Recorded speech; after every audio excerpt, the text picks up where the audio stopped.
This is PT Pro Talk, the podcast for physical therapists who want to improve their clinical skills and be more successful.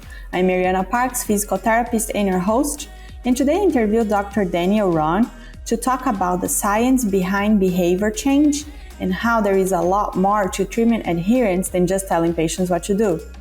We discuss patient-related barriers to the implementation of physical therapy treatment and how to address them, factors involved in behavior change, how to engage and educate patients in the importance of exercise adherence, and much more.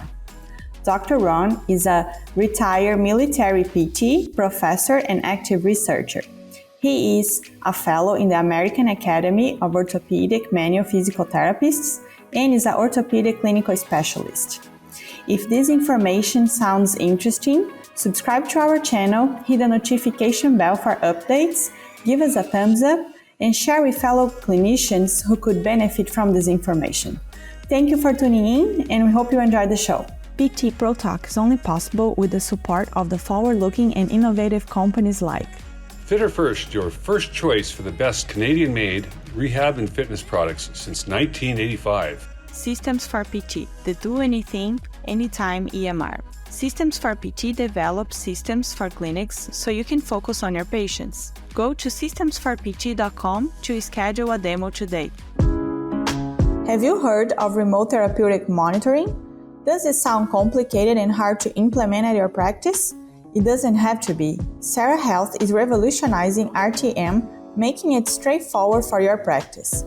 From easy onboarding to hassle-free billing, they cover it all. Hi Dan, welcome to PT Pro Talk. How are you today? I'm doing great. I'm happy to be here. Awesome. So let's start talking about yourself and your career first. Sure. So a little bit about myself. I've been, most of my career has been in the military. And so I started off my career actually before college, spending time as an enlisted person in the military, in the Marines. And I got out and used that the military stipend, the GI Bill, to go to undergrad. And then I found out about this great Army Baylor program. That one of the reasons I was drawn to it is because it would cover all my, it would cover all my costs. And I went into the world of being a military physical therapist in the Army. And that really opened up my world to a lot of things. I did a lot of unique jobs there. I deployed to Iraq for a year as a physical therapist for the one of the brigade combat teams in the 4th Infantry Division. I got to go to airborne school as a physical therapist and learn how to jump out of airplanes, which was unique, and did some humanitarian missions like down in Paraguay. And so it's a very, very diverse setting. Lots of freedoms, I guess, that we didn't typically enjoy in the civilian side in terms of how we can manage patients, direct access, things like that. But I learned a lot along the way. And then that led me to a research career.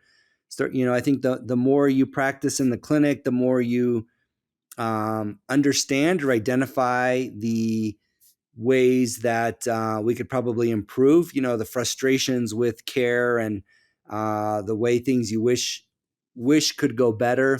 And so I think as a researcher, that starts to empower you a little bit to start asking questions and, what can I do to help address some of these problems, and how can we answer some of these questions ultimately so we can change practice, change policy. And then eventually I became a full-time researcher. I retired from the military about 6 years ago, but I still do research full-time in the military health system. It's really the only setting I know. I think I would be a little bit lost on the civilian side with all the insurance things and how all of that works. I would be a little bit behind on that. But injuries, musculoskeletal injuries, are a huge problem in the military. They're the number one cause of us losing our soldiers every year. Over 50% of them get injured every single year. And so, and that costs a lot of money. It's a big problem. We don't really know how to manage it very well. So a lot of my research focuses on trying to prevent the effects of those injuries, and then also trying to come up with interventions and treatments that can maybe help mitigate the effects of some of those injuries. Very nice. What a nice career. So how many years did you spend in the military? I did 20 years in the military. 20 years is the minimum you can spend before you can then retire from the military. I just reached a point at my career at 20 years where I could have stayed in longer, but I have 3 kids also, and it starts to get a little bit challenging when you're moving every 2 or 3 years, because you do move a lot. And so, as you can imagine, as the kids get older, it's harder and harder for them, I think, to always have to be moving to a new place, new friends. And so I think it was just a good time to settle down and allow them to settle down and make friends and not have to worry about moving again. So yeah, absolutely. Before we jump to our topic, I'm just curious to ask about your experience in Iraq. You said that you spent a year there. So would you just talk briefly about it? Sure. So I spent, I was probably had been a physio about maybe 3 years, and I went over there.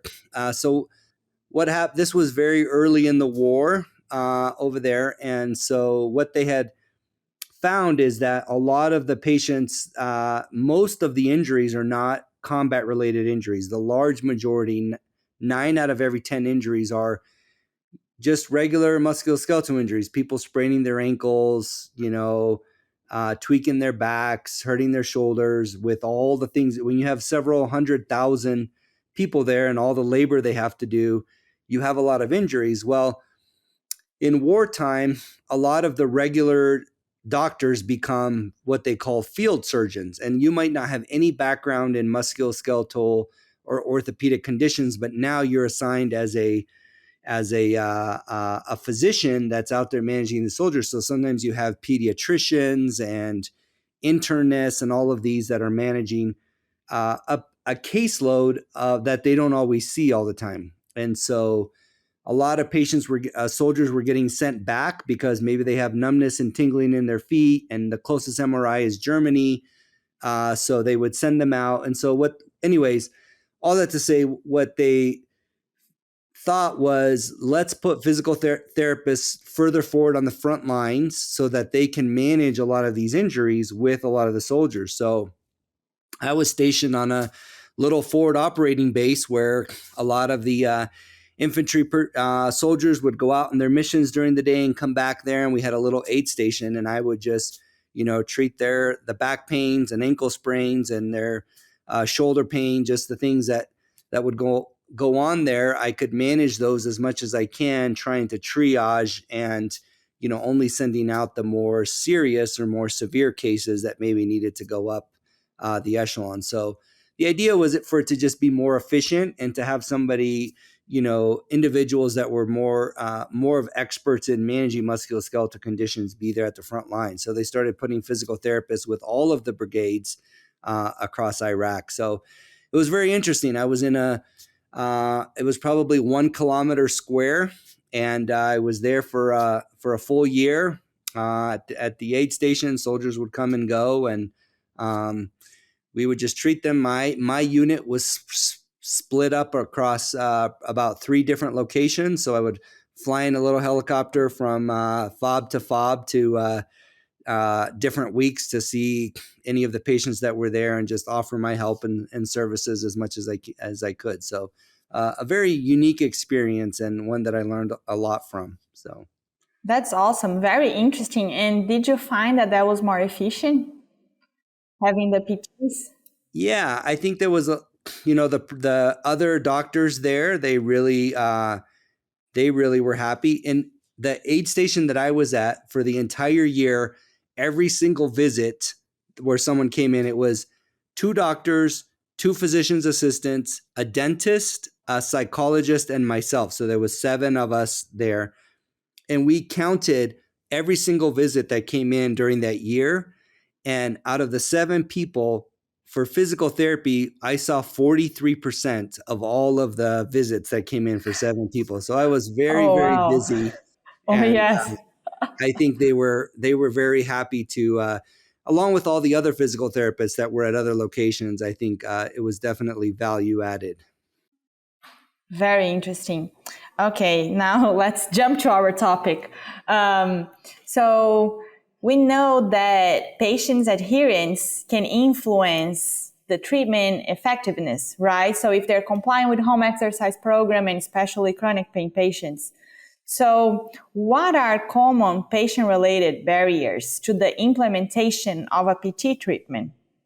Yeah, that's a great question. And I don't know that we have the full answer for this, but what I'll share is just kind of how my thought process has evolved over the years. I think adherence to anything, much less an exercise program, has a lot of factors that we don't always think about, or maybe new physical therapists, because you learn things in school. We didn't, at least when I went through school, we didn't really spend a lot of time trying to understand human behavior. Human behavior is complex, and human behavior, it's not as easy as just telling someone something. And so I think we as physical therapists, or just as people in general, just think that if I tell someone something, that knowledge will then change into action. And so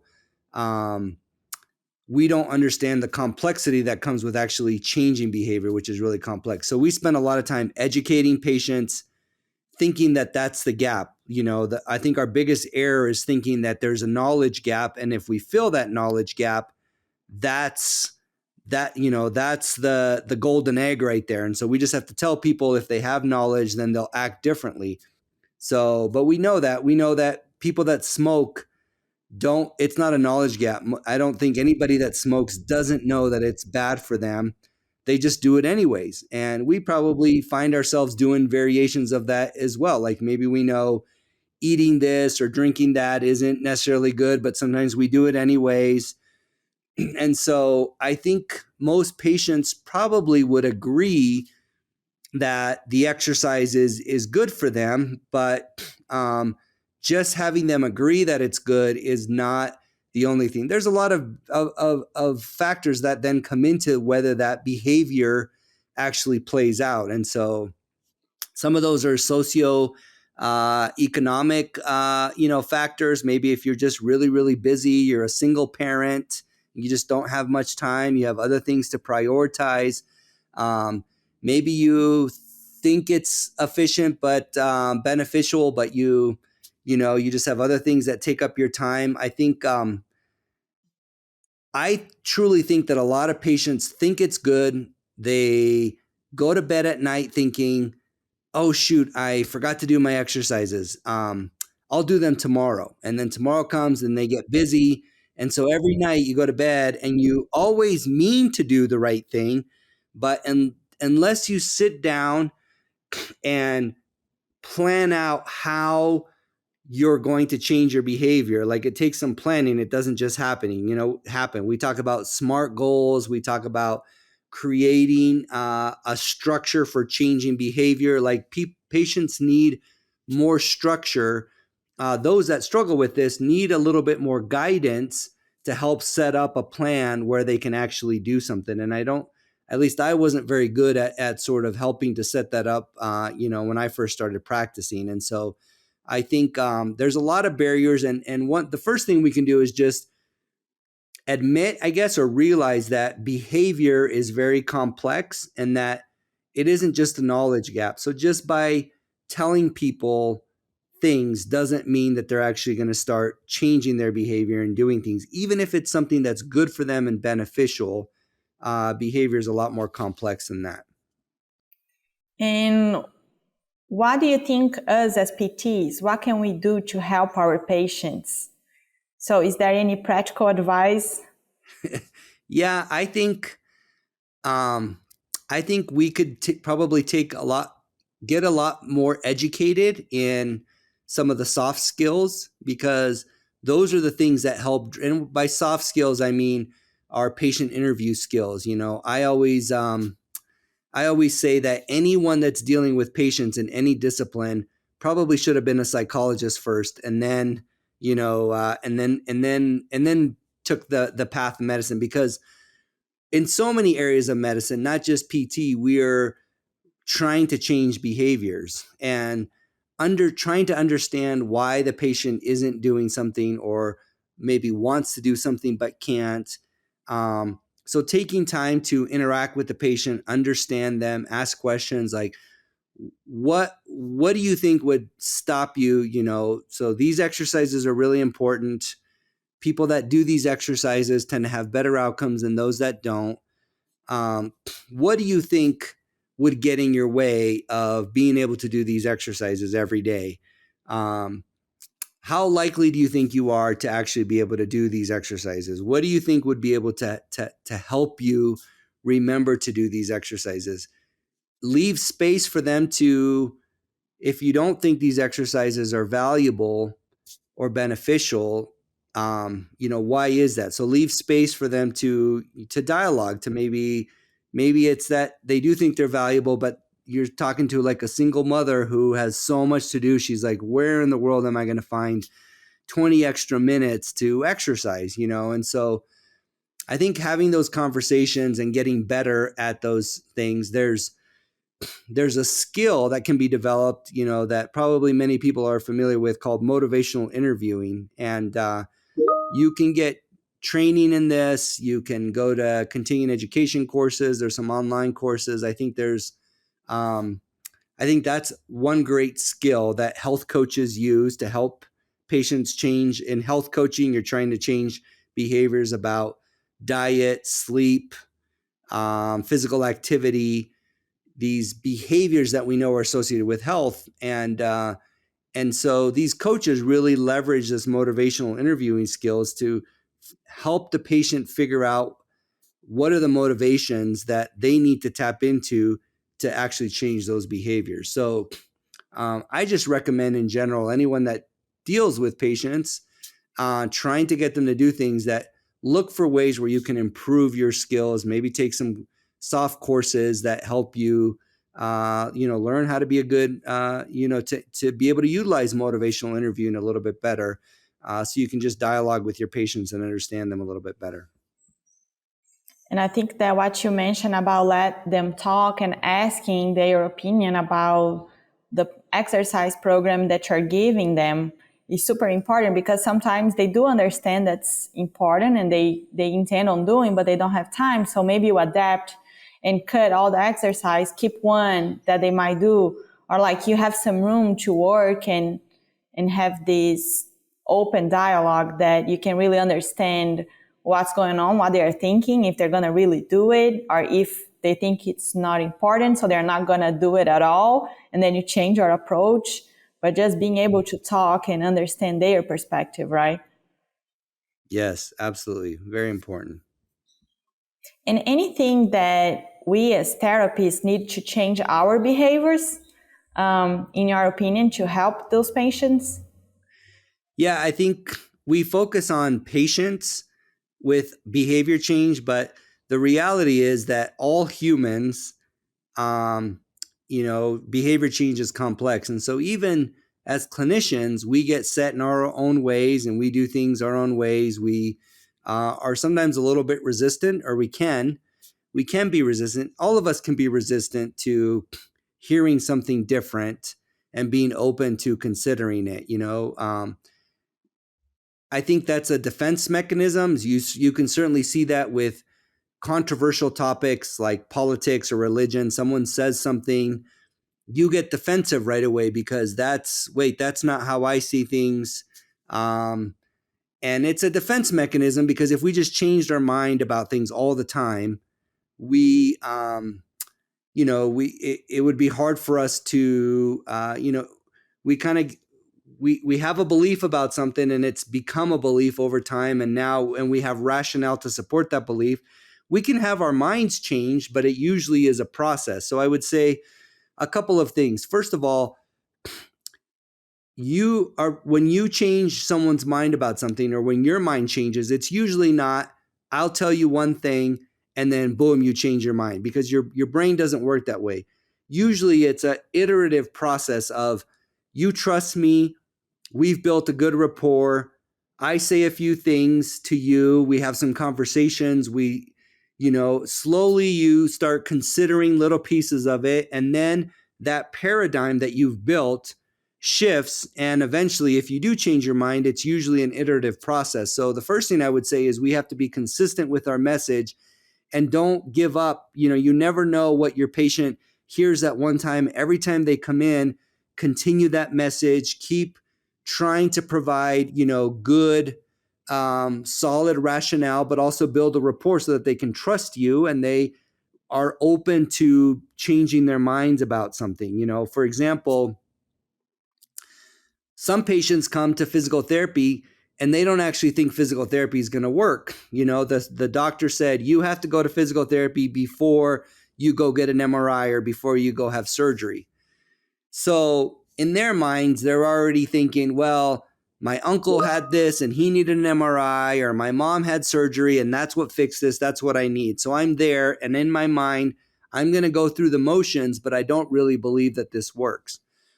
You don't want to shame that person. You don't want to do anything, but that is negative. But building that rapport with them and continuously, sharing the research with them, maybe of these, look at this patient here in this clinic too. I'm going to show you his story. He had the same thing that you did, and he came in to physical therapy and he's actually didn't end up needing surgery.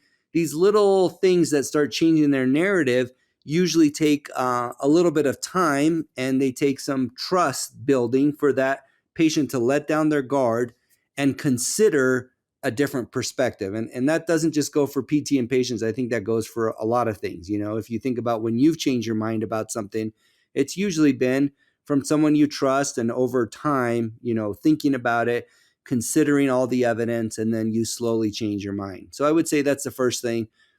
And very much related to that is this ability to trust our patients. I use this analogy a lot where I say, if I had this sound in my car that I didn't quite like, and I thought something's wrong with this, I'm going to go and take it to the mechanic. And the mechanic spends like 3 minutes, comes back and says, hey, I looked at this.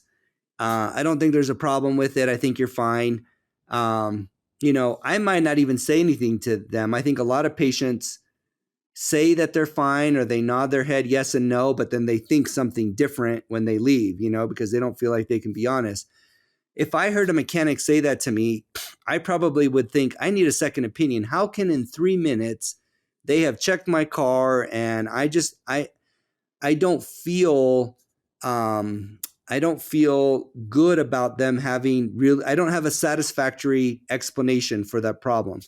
But if I went in there and they spent 30 minutes, 40 minutes, they did all these things, they checked everything, they sat down and said, hey, I've looked at everything that could be happening here. Here's what I've looked at. This is all of these things I think are fine. I can't see anything here that should be making this noise. I think it's okay.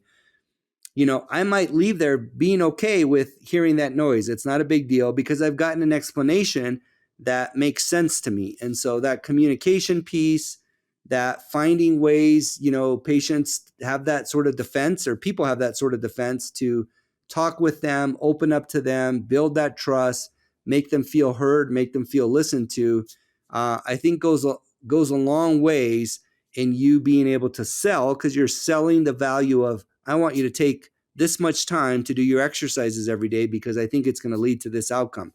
Well, first of all, they have to believe that and, be motivated by that. So that's the first step, I think, is adapting that, and then understanding just the challenges and the complexity of a lot of that behavior change.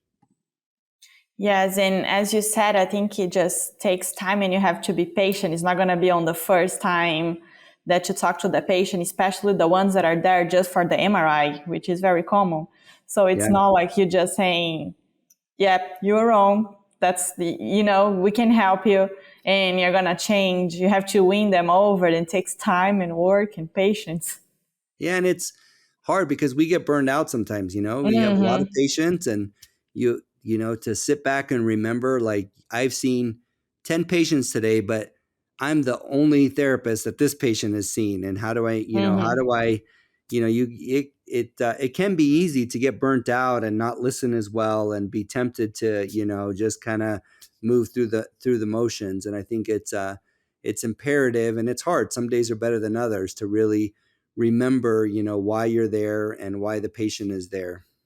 And the time constraints are very hard because you have so many things to do in that short amount of time. That's hard to take the time and really have good conversation. So I think that's another challenge that we face. Yes, agreed. And what do you think are some of patient-related factors that enable this implementation of what we call the high-value PT, according to some of the papers I was reading that you sent me? So what do you think are these factors? Yeah, high value PT is always challenging, or just high value care, I think, is challenging.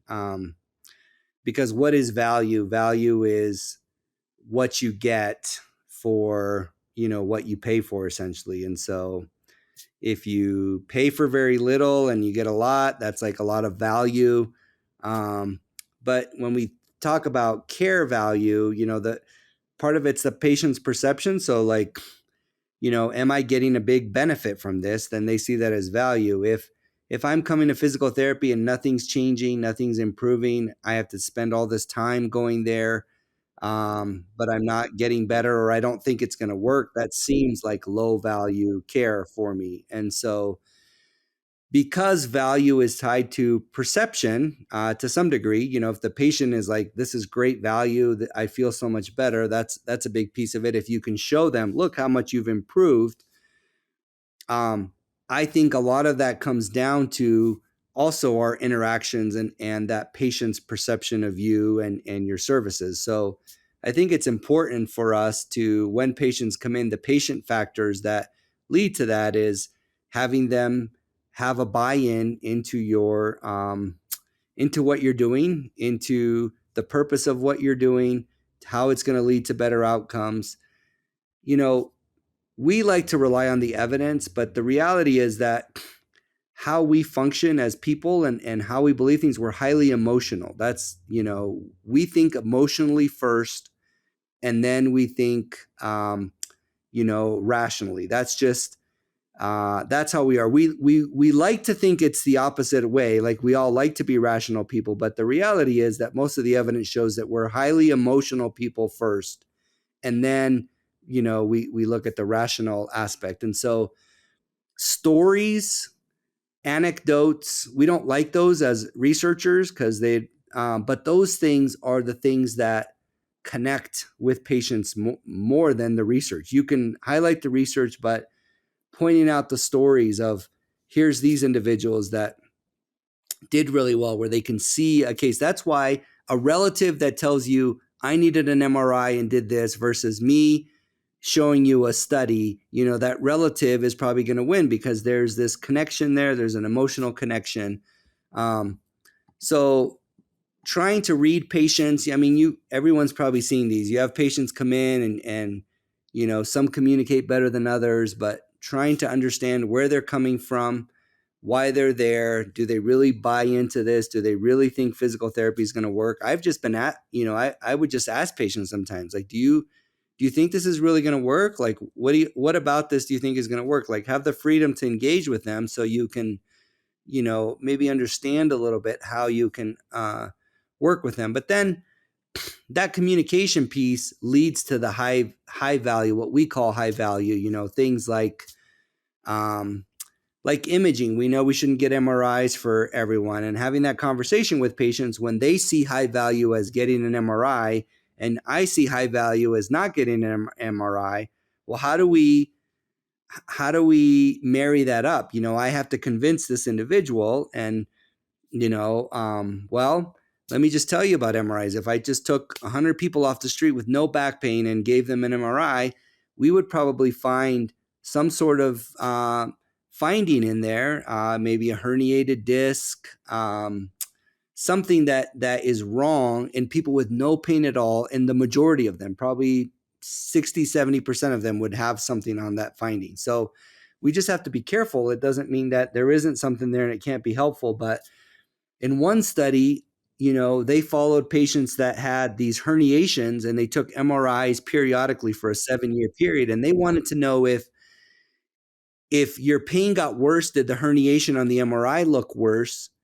And if your pain got better, did the herniation look better? And there was like absolutely no correlation. So some patients whose pain got worse, the herniation actually got absolved and kind of went away. And then some patients that the pain got got better, that the herniation looked a little bit worse. And so having some anecdotes and stories where you can lump in the research, but talk them and tell them why, because they might see it as, well, you're just trying to keep me away from, they don't understand it. Why would you keep me away from getting an MRI? Why would you not let me have surgery? So that communication is critical in providing high value care, because studies show that the reason why GPs and primary care providers order lots of things is because they're trying to make the patients happy. The patient is really unhappy. Okay, getting an MRI is going to make you happy, even though it leads to all these other risk factors. And so getting them to buy into high value care does take a lot of consideration for how they see things and being able to talk to them. You can't just say an MRI is not good for you. They're just going to see that as you don't care, you're not listening, you don't understand. And that makes it challenging. Yes, absolutely. You are just, they feel like you're against them. So you're not playing on the same team. Yeah, exactly. And any tips on how to engage the patients and educate them on the importance of the home exercise program Adherence? Yeah, I mean, that's good. I think a lot of what I've said is along those lines too, making that connection, but really try to understand, what I learned, I remember when I went through my fellowship training, is there's lots of different ways to prescribe exercises. If you go to GP or primary care, a lot of times you just get a pamphlet, right? Here's a little paper with some education. Maybe the best thing to do is, let me show you a couple of exercises.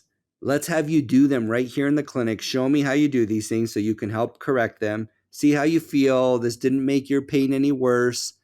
This is how you can improve it. So have them do them in the clinic, check their symptoms after they perform some of the exercises. And then if you do have literature on some of these things, like let's say knee osteoarthritis, for example, we have a lot of evidence that exercise is good for knee osteoarthritis. It's helpful, but there's also a cognitive dissonance there because you think my joint is frail. I have this disease, arthritis, and now doing exercise, isn't that going to make it worse? That's where anecdotes from the evidence, potentially like little decision aids or little laminated cards that break down patient friendly. Have you seen some of those whiteboard videos on exercise on YouTube? There's some really great ones there that are patient education on like pain neuroscience, things that break them down for patients. That type of level of education that shows that, the evidence doesn't actually shows that doing exercise is actually better. It's not going to make your arthritis any worse. It's actually probably going to prevent the degeneration of arthritis. And here's why. And in these studies here, people that did these exercises more often, so if you do this twice a day, they had better outcomes. Their pain went down even more compared to those that only did it once a day or 2 or 3 times a week only. And so connecting the evidence and anecdotal sort of pieces, they're having them perform the exercises there. So if they have any questions, and then helping them also come up with, talk about the barriers. What's going to stop you when you get home tonight? What's going to stop you from doing these exercises tonight? What's going to stop you tomorrow? Okay, well, what can you do differently to, help them come up with SMART goals, that are measurable, that not just I'm going to do these exercises, but when am I going to do these exercises? How many of the exercises am I going to do? You need to have a more specific plan. So helping them kind of work through that and set up a specific plan for how that's going to happen. Okay, so I'm going to see you next week. Here's this little checklist. I would like to see all of these things filled out by then. So being more specific probably with our plans, highlighting the importance of the exercises, not just doing them. You're seeing me for 30, 45 minutes, but in a 24-hour day. But outside these 30 to 45 minutes, most of your life, 99% of the rest of your life is on your own. So you've got to have a plan. I can't just do this on my own. This little bit of time is not going to do this. You want to get better. These things can work. And this intervention is so powerful that people that do this actually, many of them, a large proportion of them don't end up needing surgery. Like, this intervention can actually stop you from needing surgery. Like, highlight a lot of the benefits. I think we need to have a lot more of these engaging conversations to help patients understand why, and then help them identify their own barriers. That's where the motivational interviewing comes into place. And so I think doing all of those things are needed, just like with any other intervention. You want someone to buy into taking a medication or getting a certain vaccine or whatever it is. They need to understand, a little bit better the rationale behind it. Yeah, and I think hold them accountable as well. So like if they're going to do the exercise, they know you're going to ask them, how did it go? Like, did you have pain? And then they know that I had many patients that they were like, I knew you're going to ask me. So I wrote down, or like I pay attention, because they know that you're going to ask. So they pay attention better to what they are doing to answer your questions. Exactly. And any thoughts on technology to help in this process? Yeah, I think technology is evolving, and technology really helps with behavior change. Like, for example, I have a Apple Watch, and it's amazing how, I can track my exercise levels, and it works because I'll look at it and say, okay, I need to, maybe I need to go walk a little bit more, or do something a little bit more. I want to close my rings every day. So having a reminder of what you do, I think, is helpful. And there are apps and programs out there that send reminders to do your exercise every day. So I know several exercise programs that do that. And I think that's really powerful, because you're getting a reminder, hey, did you do your exercise today? And you have to answer yes or no. That report, if I tell my patient, when you come back next week, I'm going to see this report of all the exercises that you did. So it's not just you saying that you did them. I'm actually going to be able to read this dashboard. I think it's helpful. The evidence shows that having those reminders actually does help to change behaviors. And so leveraging technology to engage with you. Hey, you said you wanted to do this today. You said you wanted to do, meet this goal. I'm just helping you do it. Here's your little reminder. I think those things do make a big difference and help people reach some of these goals. Yes, and that's a great way to do it, instead of just giving them a printout with the exercise. It just involves a little more effort. You have to have an app. You have to, I saw some apps that, like, if you do that, you gain, I don't know, points. And then you have like these medals and like stuff that are silly, but like people, like they want to achieve that. Is something that motivates them. So I think that's helpful as well. They have these motion capture apps, so that it actually watches how you do it. So it's hard to kind of cheat. You actually have to do it because it's recording and measuring the compliance, which I think is really fascinating and really interesting. They did one study where they put these devices in I don't remember all the details, but I think it was patients after knee replacement, or they had a brace or whatever, and they hid these little motion sensors in the device. And then they asked the patients, how much activity are you doing? And then they were able to track the activity on the sensor. And they found a big disparity between people said they were doing a lot and then they actually weren't doing very much. So I think sometimes, our recall is poor, and we think we did more than we actually did. And then you have proof that you didn't do it as much. Exactly. Dan, before we transition to our final questions, anything else that you want to add about everything we just talked? No, I think this is just really fascinating. It's an area that I'm spend a little bit more research on is or focus on is just looking at the connection between a lot of health behaviors and chronic pain. And so we've been using health coaches and in a lot more of the things that we're interventions that we're doing. But I think just, the biggest takeaway, I think, is just remembering that, humans are complex, human behavior is complex, and trying to understand that a little bit better, I think will yield, a lot for you and for anyone looking to improve outcomes with their patients. And any resource of information that you recommend for people that want to learn more about the topic? I think, without naming any specific names, I think there's some great courses out there on, mindfulness interventions. I know there's the MINT network, which is where they have certified motivational interviewing network trainers. I think that's what it stands for. I'm not sure. I know there's several online courses. Well, like MedBridge has a lot of really good courses on that. And so I think that would be maybe the first thing I'm looking to look at CU courses, or maybe think instead of an intervention, a lot of PTs don't think about taking motivational interviewing, communication, therapeutic alliance courses. You're always thinking about like, how do I learn the next new intervention? And so I would challenge you to think maybe it's less about the next new intervention and it's more about improving your communication skills and improving your interview skills with patients and how you talk to them. So I would just challenge you. There's lots of resources online for those types of courses.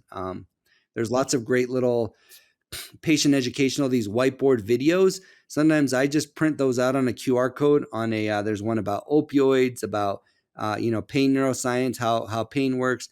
Print them out on little business cards. And when patients come in, you can say, hey, take this home, watch this video. Let me know if you have any questions, when you come back next time. Little things like that. Yeah, that's a great idea. And what would be the best advice you can give to clinicians that are starting their careers? I would say along the lines of what I just said is that when you're starting your career, things are challenging and you're trying to learn all the best interventions. And after practicing for over 20 years, what I would say is one of the best skills that you can learn is communication, listening, things like that. And so you're going to be the new intervention courses are going to be very sexy and they're going to be something that you're drawn to. But I would challenge you to look at courses that are going to help you improve your communication skills, because you can have the best.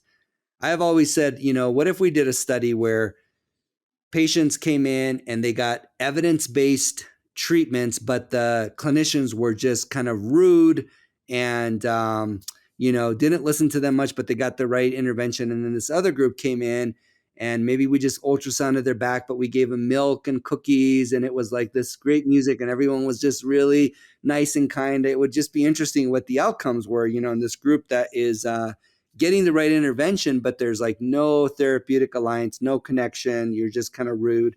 And this other group. And I think we undermine sometimes the value of good, strong patient, communication skills, our ability to listen, our ability to ask good questions, our ability to understand where the patient's at. So I would just challenge you to look for some of those courses along with the intervention courses as well and improve your skills. I think that's going to take you a lot further in the long run. Yeah, like right after we graduate, I had that on my mind. I wanted to do all the different courses and know all the approaches. I wanted to know the fix for every little thing. And we have these thoughts in what we think it's going to be like. And then you see that the importance of really communicating, because if you don't, it doesn't matter how much you know, how many techniques you know, or whatever the technical things are, it's not going to be as helpful as you think it is. So that's very important. Agreed. Very good point. Very good point. Dan, if people want to learn more about you or reach out, is there a way they can find you? Yeah, I'm on Twitter. I'm also on LinkedIn. And if you just Google me, you'll probably see my website with the USU. I think my email might be listed on there as well. But yeah, reach out. Awesome. Dan, thank you so much for taking the time and sharing your knowledge with us. It was a pleasure to have you here. Yeah, it was great to talk with you. And thanks for the opportunity, Mariana.